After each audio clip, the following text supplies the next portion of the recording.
আসসালামু আলাইকুম রহমতুল্লাহ। ওয়েলকাম করছি Anis agro farm Facebook page এবং ইউটিউব চ্যানেল থেকে। তো আজকে যে ভিডিওটা নিয়ে আপনাদের মাঝে আমি হাজির হয়েছি সেটা হলো কবুতর ডিম পাড়া সমস্যা হলে বা ডিম না পারলে করণীয় কী এবং কট লিভার অয়েল কখন খাওয়াবেন এবং এ প্রয়োগ করবেন কিভাবে এবং এর উপকারিতা কী কী বিস্তারিত আলোচনা করব ইনশাল্লাহ। ভিডিওর সঙ্গে থাকুন। নামাজ বাদ দিও না বন্ধু, দুনিয়ার জীবন থেকে আখিরাত উত্তম। আমরা অনেকেই বলে থাকি কবুতর কন্টিনিউ ডিম বাচ্চা করে না বা ডিম দিতে চায় না। তাদেরকে বলবো বা সাজেস্ট করব, প্রথমে কবুতরকে যদি আপনি 3 থেকে 4 মাসের মধ্যে ক্রিমি কোর্স না করিয়ে থাকেন, সেক্ষেত্রে আপনার কবুতরকে ক্রিমি কোর্স করিয়ে নেবেন। এখন অনেকের মধ্যে প্রশ্ন জাগতে পারে যে ভাই, ক্রিমি কোর্স করাবো কিভাবে? আমরা অনেকেই নতুন পালক যারা, তারা অনেকে জানি না ক্রিমি কোর্স করাবো কিভাবে। তাই ক্রিমি কোর্স করাবো কিভাবে এই সম্পর্কে বিস্তারিত একটি ভিডিও আমি আমার চ্যানেলে ছাড়বো ইনশাআল্লাহ। আপাতত শুধু ওষুধটির নাম বলে দিই। আমি প্রধানত এসিমিক বা এভিনিক্স দিয়ে ক্রিমি কোর্স করিয়ে থাকি। এটি 1 লিটার পানিতে 1 গ্রাম দিয়ে সকালে পানিতে মিক্সার করে দিতে পারেন, এতে হয়ে যাবে ইনশাল্লাহ। আচ্ছা, এবার আসুন, কেন কবুতর তখনই ডিম দিবে যখনই নর মাদির সাথে মিটিং করবে। মিটিং করার এক পর্যায়ে ডিমে বীজ জমবে।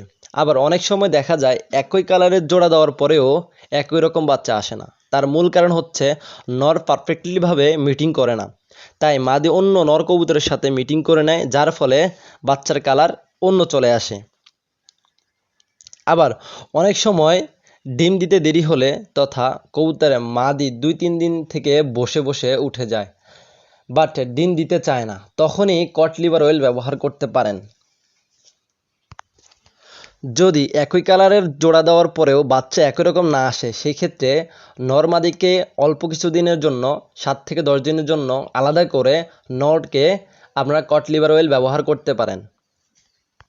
কট লিভার অয়েল ব্যবহার করবেন কিভাবে, ভিডিওর সঙ্গে থাকুন, ইনশাল্লাহ বিস্তারিত জানিয়ে দেব। আবার আমরা অনেক সময় দেখি ডিমের ভিতরে বাচ্চা মারা যায় বা বাচ্চা পরিপক্ক হওয়ার পরেও ডিম থেকে বেরিয়ে আসতে পারে না। যারা পেন্সি কবুতর লালন পালন করে থাকে তারা বেশিরভাগ সময় এই জিনিসটার সম্মুখীন হয়ে থাকে। ডিম বা পচে যায়, তখনই বুঝবেন আপনার যদি কবুতরটা ভিটামিন এ ডি ই এইসবের ঘাটতি থাকে, তাহলে ডিমের ভিতরে বাচ্চা মারা যায় বা ডিম পচে যায় বা ডিমের থেকে বাচ্চা বের হতে পারে না। তাছাড়া কট লিভার অয়েল কবুতর শরীরে গরম রাখতে সাহায্য করে। সেই ক্ষেত্রে আপনারা শীতকালে মাসিক কোর্সের সাথে সাথে প্রতি মাসে 3 থেকে 4 দিন বা 5 দিন কট লিভার অয়েল ব্যবহার করতে পারেন। আমরা প্রায় দেখে থাকি যারা ফেন্সি কবুতর লালন পালন করেন খাঁচার মধ্যে, তারা এই জিনিসটার সম্মুখীন সবথেকে বেশি হয়। কারণ কবুতর একটা ডিম পাড়ার পর সঠিকভাবে দাঁড়াতে পারে না। আমাদের আঞ্চলিক ভাষায় এটাকে বলা হয় ল্যাংড়া বা খোড়া হয়ে যাওয়া। দাঁড়াতে পারে না, যার কারণে ঠিকমতো হাঁটতেও পারে না।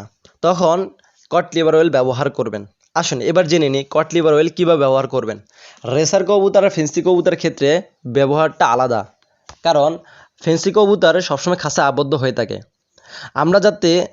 আমি যাতে ফেন্সি কবুতর লালন পালন করে থাকে, সেক্ষেত্রে আমি কট লিভার অয়েল ক্যাপসুলটি রাতে ব্যবহার করি। খাবার দাবার শেষ হয়ে গেলে রাতে ব্যবহার করি। কট লিভার অয়েল ক্যাপসুলটি ব্যবহারের সময় আমি পানিতে হালকা ডুবিয়ে ব্যবহার করি, কারণ ক্যাপসুলের গায়ে আঠালো থাকে একটু, যার কারণে আমি যাতে রাত্রে খাইয়ে দিই, সেক্ষেত্রে কবুতরের গলায় আটকে যাওয়ার সম্ভাবনা থাকে। এতে খক খক করে মাথাকে লাড়ে ক্যাপসুলটি ফেলে দিতে পারে, যাতে পানির সংস্পর্শ পেলে একটু পিছলা হয়ে যায় এবং কবুতরের মুখে আমি যখন ক্যাপসুলটি দিয়ে দিই তখনই পাকস্থলীতে পৌঁছে যায় দ্রুত। যদি পানি ব্যবহার না করেন বা ভিজিয়ে না নেন, তাহলে গলা আটকে যাবে, এতে খক করে কবুতর ফেলে দিতে পারে। কট লিভার অয়েলের সাথে ক্যালবো ডি ব্যবহার করতে পারেন, এতে কবুতরের হাড় শক্ত হয় বা শরীরের অঙ্গ প্রত্যঙ্গগুলো শক্ত হয়। রেসার কবুতরের ক্ষেত্রে আমরা কট লিভার অয়েল ওষুধটি সকালে খাবার পানি দেওয়ার পূর্বে ব্যবহার করব। যেসব কবুতরের বাচ্চা থাকবে সেই সব কবুতরকে অবশ্যই খাবার পানি দিয়ে রাত্রে বাচ্চাকে খাওয়ার পরে রাত্রে ব্যবহার করবে। এতে করে কট লিভার অয়েলটি বাচ্চার পেটে যাবে না, সোজাসুজি বড় কবুতরের পেটে থাকবে। আবার অনেক কবুতর দেখা যায় বাচ্চা বড় করার পরে কিছুদিন পর বাচ্চা যখন বড় হয় তখন বড় কবুতরগুলো মা বাবা কবুতরগুলো বা প্যারেন্টসগুলো শুকিয়ে যায়। সেক্ষেত্রে আপনারা কট লিভার অয়েল টানা 5 দিন ব্যবহার করতে পারেন। এতে করে আলহামদুলিল্লাহ কবুতরটা সুস্থ হয়ে যাবে এবং দ্রুত আবার ডিমে চলে আসবে। আমার চ্যানেলের ভিডিওগুলো যদি আপনাদের ভালো লেগে থাকে তাহলে অবশ্যই চ্যানেলটিকে সাবস্ক্রাইব করে পাশে থাকবেন ইনশাল্লাহ। আর দ্বিতীয়ত কোন বিষয়ে টপিকের উপরে আপনারা ভিডিও চান সেই বিষয়ে অবশ্যই আমার এই চ্যানেলটি যাতে প্রাণী সম্পর্কিত সেজন্য প্রাণীর যে কোনো বিষয়ে আপনারা কমেন্ট করে জানাবেন কোন বিষয়টা আপনারা জানতে চান। তাহলে ইনশাল্লাহ আমি সেই বিষয়টার উপরে যদি আমার অভিজ্ঞতা থাকে তাহলে ইনশাল্লাহ আমি অবশ্যই সেই বিষয়টার উপরে আপনাদের জানানোর চেষ্টা করব ইনশাল্লাহ। আজ এ পর্যন্তই, সবাই ভালো থাকবেন। আসসালামু আলাইকুম ওয়া রাহমাতুল্লাহ।